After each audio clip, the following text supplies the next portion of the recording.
Hi, this is Father Bill Smith, pastor of St. Charles Borromeo Parish in Brooklyn, with another episode of St. Charles at Home.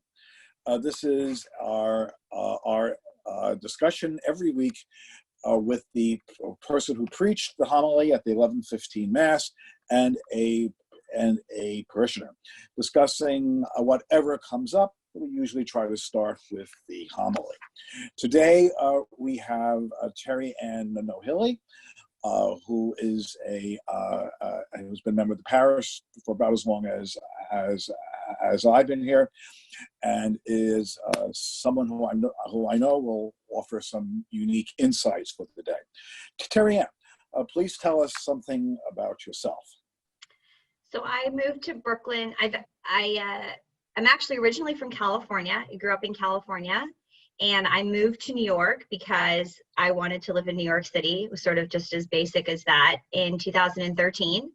And I lived in various places in the city, but in 2017, in August of 2017, my then boyfriend, now husband, and I moved to Brooklyn Heights. We live on the corner of Remsen and Henry at 100 Remsen. And so we've been here for a little over 3 years now. And I very quickly found St. Charles Borromeo. The sort of semi-funny story on that was there's a Catholic church just across the street, the Our Lady of Lebanon. And so it's a beautiful church. And so I thought, well, this is very convenient. There's a church right across the road. And so I went there the first Sunday after we moved in to the apartment. And I walked in, and the church is absolutely gorgeous, but I assumed that they were speaking Latin. And so I got all upset, and I was like, this is just ridiculous. And like, we need to move the church forward, and these churches are still speaking in Latin. And I called my mother, who's a very devout Irish Catholic, small little lady, and she's like, Terriann, they're not speaking Latin, they're speaking Arabic. It's a Maronite church. So I went on a search again for a new Catholic church, and not far away was St. Charles, not across the street, but a stone's throw away. And we've been going ever since. And it has been by far my best experience with a Catholic church. I've been going to Mass every Sunday for my whole life, and that's just what we do. That's just what my mom, that's just what we did. And so I continued that as an adult, but it can be hard to find a church that you connect with. The only other one that I found in New York was in Astoria, St. Joseph's in Astoria, and the priest was really wonderful. Mm-hmm. And I found myself connected there. But then again, I moved to the West Village, and it was just, I kept striked out. So in all the places that I've lived, definitely St. Charles has been, it isn't just kind of checking a box on a Sunday, which it has been for a lot of my life. It's been more, and it's been deeper than that. So I think that for me, that kind of ties well into the gospel today, or on Sunday, with regard to us kind of making this the best parish that it can be, and that this is about us kind of making our world better and working to connect with other people, because I think that that's what certainly has kept me going, and definitely what has kept Michael engaged.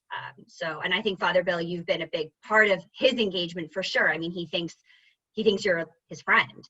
I think you are his friend. And yes, so I would hope so. Yeah.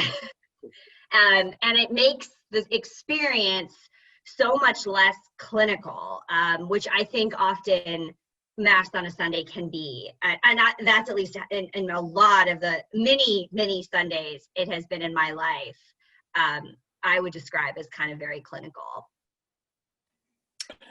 You forgot to introduce a member. My fun fact. My fun fact is that I have now a 3.5-month-old baby boy. His name is Ronan. He was born on June 23rd. So this is my first child. And I was actually just thinking that almost exactly this time that last year was when I found out I was pregnant. And so it's been a wild year for me, definitely for the world. And to think that it's just been a year since last fall is sort of remarkable. But yeah, so he's been great. It's been it has been a his thankfully he has been very healthy, and we have had only the minorest little things with him, and most of them were just very common. But I definitely can say for myself, I didn't experience a strong amount of postpartum, thankfully. But the recovery from childbirth is real. Breastfeeding is very hard. And it is definitely an adjustment to sort of becoming a mother. And so I certainly am happy to speak to anybody in the parish who is going through the same thing or about to go through the same thing, because it is, it's definitely an adjustment. Yes. And you've done it with great humor and wit. Thank you. That's the only way. And the help of your mother, of course, was also. And it has. I mean that has been. I mean I feel in many ways that I've been sort of immune. I mentioned kind of not going through really much postpartum sort of emotional downness, and I think a big part of that has been having my mother, who lives in California, is actually living in Brooklyn for the next year. Her and my dad just actually sold their house and moved into something much smaller, and she's agreed to come and be here for the next year. Initially, it was going to be a little more of a back and forth, but because of COVID, she's here permanently until next summer. And it is like the greatest gift I think she's ever given me, just emotionally, physically, logistically. It's just incredible. Right. Well, and it's been wonderful having her in the parish. As you know, she was in church more or less when you were in labor, praying away and giving me the blow by blow. Yeah. So you mentioned that you were struck with the reading for what it will mean for us as we establish whatever the new normal is going to be. Would you like to speak a bit more on that? Yeah, I mean, and I think that, I mean, COVID, unfortunately, like I don't think we can talk really about COVID in the past tense yet. It's just what has it done for us? What has COVID meant for the world, like to date, and then until we get to probably the better part of next summer, this time next year, I think is really when we can use past tense. But I think that it has in some ways isolated us, very much so. In other ways, I think it's really given us it's forcing us to use the tools that I think we've had now for the last 5 years, for good rather than for sort of for necessity rather than for sort of superfluous need. And that is like what we're doing right now with these virtual communications and speaking, while it's not as good as in person. I think that one of the challenges with life is that it does become very, very busy, and we add more and more to our plate, and we're spreading ourselves thinner and thinner. And I think what COVID has done, at least for me, is it's really made me stop and slow down. And I think that a lot of people have felt that way. That said, though, I think our need for community, a quality community, and I think there is a difference. That I think social media is overwhelming on a good day, and I sometimes community on social media can at times feel artificial, or it can feel I use the word overwhelming. To me it feels overwhelming.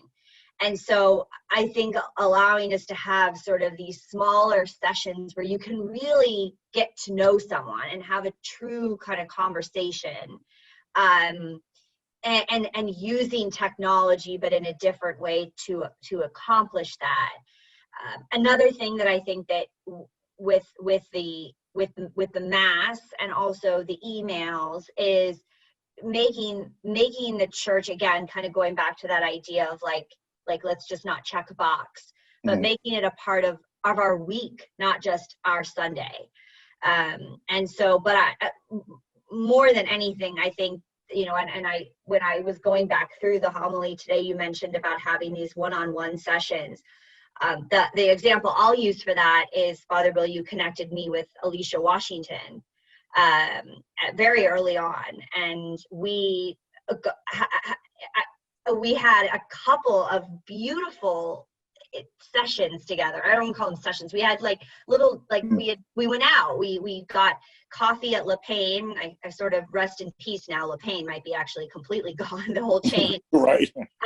We got wine down at also another place that's now shut down, down sort of by River Deli Cafe. There was another little restaurant.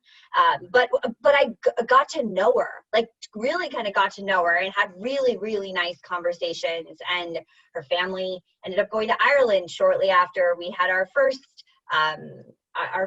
little date, I guess, if you want to call it. And we talked about that. And so it was just, then it makes going to mass, you see people and you wave, and it makes the experience so much better, and it makes it like start to actually feel like this idea of the Catholic, the whole idea of being a Catholic as being a part of a greater thing and of a community. And that's the whole, that was like the point. And it isn't just you in your bubble with a book or trying to figure all of this out yourself. And the other thing that I found as well, and I think that one of the joys of living in New York, and certainly we're so fortunate here in Brooklyn Heights, is, I mean, we're surrounded by our ilk. Like everyone for the most part is on the same page, and are professionals, and then have these really incredible jobs, and you can learn about what they do. I mean, Alicia works for the DA. I mean, she just has such a different job from me, but such a cool professional life. And so I was able to hear all like about her job, and which is exciting to me. So that I think, while we can't necessarily go in and have tea at Le Pain, maybe we can't, do something outside. At minimum, we can have these conversations. I also got a really lovely call, I think it was in April, from a woman in the parish calling to check in. And we had a great chat. And so that was nice. That I think that, especially to sort of combat social media, has been a huge value add in many ways to the world. However, I think it's a lot of snorkeling. And I think that in order to really feel something, we kind of have to scuba dive. And we have to go deeper, and that requires we have to just do more, but less at the same time. Less this way, more this way. One of the things that I would hope that as we do get back, and we're getting back slowly enough that maybe we're adding a few people a week, is that people would know each other's names more. I got teased for that my model of ecclesiology is the television show Cheers. Everybody knows your name, so I had it sung, whatever. Yeah. But it's important, I think, that when you go, somebody says not just, acknowledges you to begin with. There's nothing like going to a church and there's no reaction, except if you take the wrong pew, somebody's pew for the last 50 years, right. Annoyed with you. That's just, you say, not just hi, but hi, Terriann. How are you? Yeah. How make a fuss over the baby. Yeah. Tease Mike about his beard, or his oscillating beard length. Yeah. Yes, but whatever it is this week. Yeah. Uh, he's lost the Assyrian look that I rather like. Yeah. Yeah. But that people know who you are. And from that, who knows what can be done. We don't know what the world is going to be. Something as simple as packing food, which was something I just got so annoyed. I was getting desperate. I wanted to do something physical, not just. And so I asked Monsignor, "What do you got?" And he said, "Well, they bag food on Thursday." So I started going over. A lot of people in the parish joined me. Now it's a major operation with about 20 volunteers. People really wanted to do that. We see who knows what else is going to develop. But people have to have, that the saying that I'm sure you're all tired hearing of, belonging comes before believing, is true.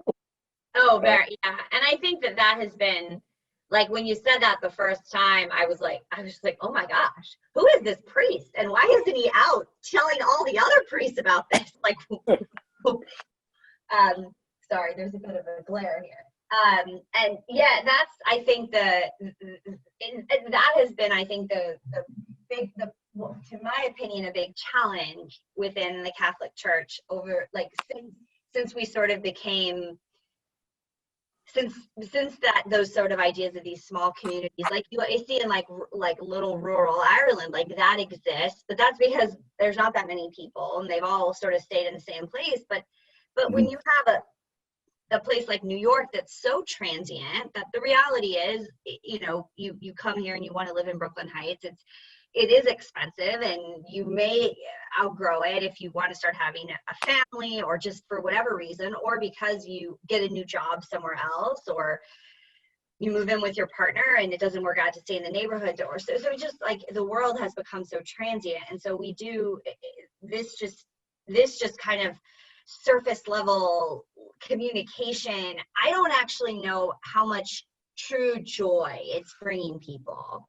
I don't think that's how you can really kind of get to know other people, and it really sort of impacts your soul. I think that it's just it's kind of like eating a bunch of Oreos. Like, it feels nice at the time, kind of, but it just doesn't sit well in your stomach long term.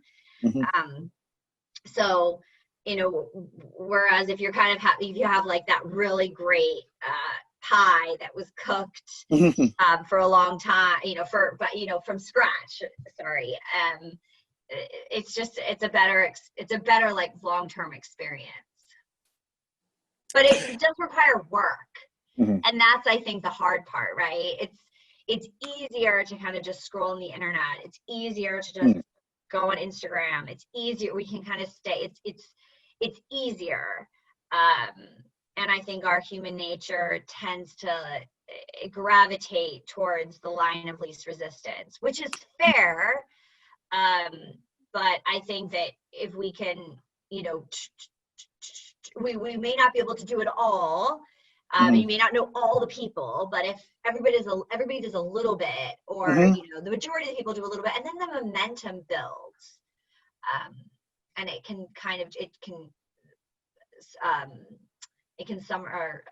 snowball. Yeah, that's the essence of organizing, at least of traditional community organizing. It all starts with people getting to know each other, and then from that they determine what their common needs are and what they can do to get together. And it can't be imposed on other people. And I've been involved in everything from housing in Bed-Stuy, which is done very successfully, extraordinarily successful in South Jamaica, getting almost $100 million for to put in sewers that they kind of forgot to put in, and a few other things. So to me, the most important thing in that area was education.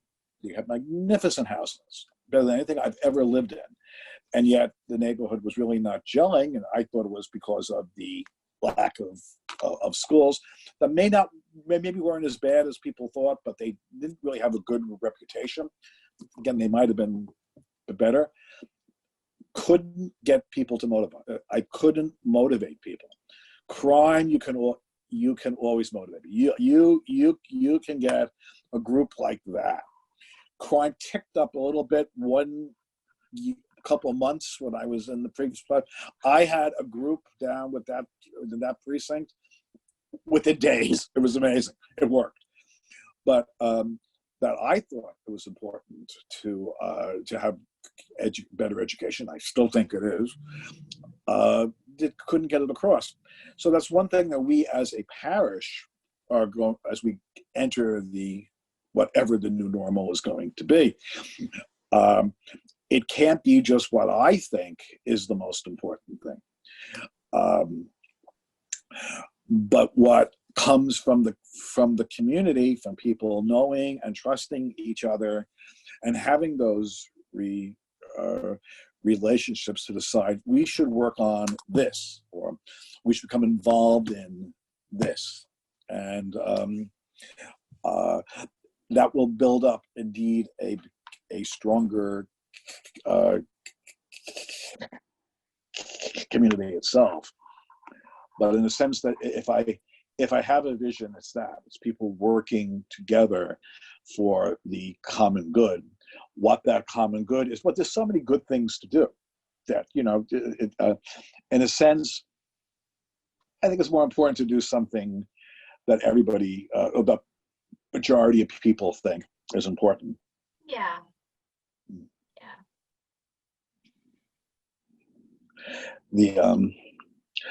We also hope, since one of the largest groups in the parish now, we had a very the women of the parish were very fertile this year, and we have an extraordinary number of families now with children who are not yet in school. So that will be a thing that we'll be working on, so that you all can kind of connect and see what more stories. Yeah, the strangest thing that you did, be sleep deprived. Yeah. And, whatever. Yeah. No, there are. I mean, it's. I kind of said before about like it with COVID, it's hard because we're kind of not yet looking at the past. I think we're all a little bit on eggshells with coming up to the election and what's going to happen. I think it's been just there's been so much happening on the national stage that sometimes it's almost kind of hard to put on your blinders, which you also kind of have to in order to really actually like that's one of the things that actually helps the world is like sort of like thinking global and acting local. But I think there's just been so many distractions and there's so many things to there's so much I like uncertainty on what does Thanksgiving look like. But I mean my own like personal approach with this is I have accepted that I think that this is life is going to be basically pretty much like this until probably around this time next year.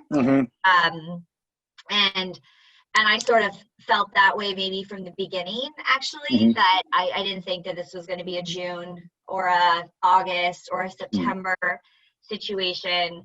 And I think that it's an absolute feat and just a feat of science that we're even talking about the fact that this would be over by this time next year. Considering it's really would be it feels like so far away, but that's because we get everything so quickly now. We Ruth Bader Ginsburg died 2 weeks ago, or not 3 weeks ago, and it has felt like an eternity. And so that I think we've just become instant gratification or along those lines. So I think that, we accept that we sort of plan for the fact that this is our life, that this world of protection and distance, of social distancing social distancing really is the world that we're going to be living in until essentially 2022. And if it's not, then that's a bonus, but it's a bonus, not an expectation. And that's it's a tough pill to swallow.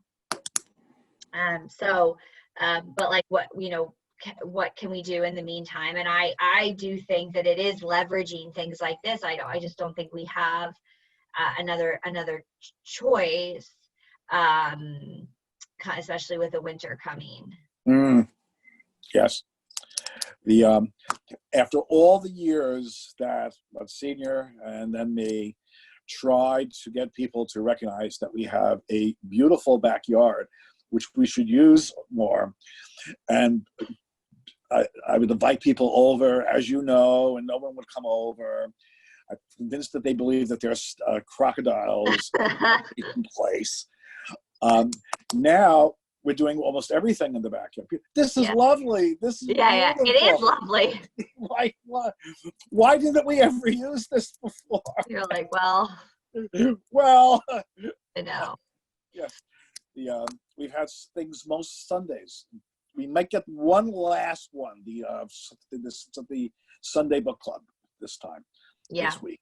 But other than that, then it will probably not be used again until next spring, until whenever. Trying to get one of those portable heaters now is impossible. The restaurants, they're on order. I know. But trying to find ways of getting people not only in small Zoom groups, which I'm getting used to. Yeah. When you get too many people, I can't follow it anymore. Yeah, it does. It very much. It's it just is very similar to a work call where you have a lot of people on Zoom. It's very difficult. I've tried to run meetings. I've been doing it now for years on Zoom, and it's very hard. So certainly conversation is not really feasible. So I would say for people is probably, it fits neatly on the screen, neatly on your phone, because when there's more than 4 people on the phone, you have to swipe to see more people. Swiping back and forth, yes. Yeah, so everything is like nice and tidy, maybe 4 people, maybe there's like, a couple and another couple that could kind of work. And maybe somebody to sort of kind of guide the conversation, to kind of as sort of people to make sure that you're saying, well, what do you think? And that happens, I think, when you're in person as well. So oftentimes there's going to be folks that are more vocal and folks that are less vocal in a room as well. It's just slightly more awkward when you're on a Zoom call, especially if people don't have their video on. So bless the teachers that are battling that right now. I try to call a couple of people every day, and I've been calling teachers the last couple of days. Yeah, they're hanging on there, but it's tough. Yeah. No, I before I now work for WeWork doing cost management, but before that I actually worked for a software company that services construction, and I was doing training on the software, and I would go out of my way to do the training in person. I hated doing the online trainings. You can't get the feedback from people. You don't know if they're following. I one time took like a bus, train, ferry to Staten Island and paid for it myself so I could give that team the training in person rather than do it over online, because I just couldn't. I just was just like, no, I'll come to you. It's okay. I'll come, yeah, right. Even though it's less convenient for me, I'll come to you. It's just so much more rewarding. Yeah, you want and of course with church related things, because we're robust, it is incarnational, if you will. There's something that's crucially lacking if it's just virtual. Yes. Yeah, and I think it's been wonderful. I think this hybrid that exists now, where there's a mass in person, and for those folks that can't attend because of whatever reason, they can watch it. It's also really a lovely way to stay. If you're out of town for a week, you can still go to your mass in your local parish.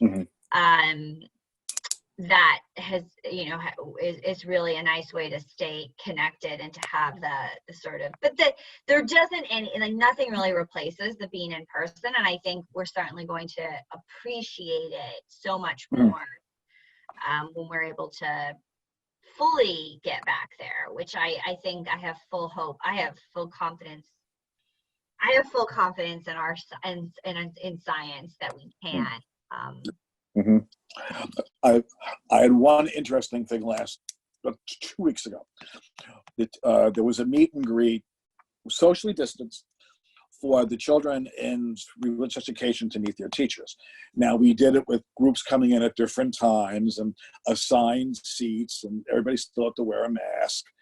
And then we gave them the books, which were all kinds of sterilized and everything. And at one moment, around maybe 10 to 11, Rose came to, as she was leaving, said, "So I'd like to talk to you, Father, but I got to get home. I don't want to be late for Mass." She's telling me this in the church with Mass to be held in a few minutes. But Mass now is you get the family around everybody gets around. And shows you how life has changed. I know. Could you ever believe it if someone had told us this time last year? I remember we were walking around with masks. Yes, and that we would be we wouldn't be seeing friends. Like, when was the last time you were in a room with your own father? I have a very close friend who's 93. Lives in Winston-Salem, North Carolina. I haven't seen him. Yeah. And at that age, you want to get down there. Yeah. I think that out of all of this, what has been just the hardest to digest is the folks that are older and maybe going to pass. They bad health. I have a cousin who is very close to me, who greeted me at the airport when I moved to New York, and he is he's not great, and we're going to go out to Long Island, but we're definitely not going inside the house, and so I'll wave from the door. But that's, I think, and those folks that did catch COVID that were in a hospital by themselves. So I think it's really forced us to face the humanity, the fragility of our humanity.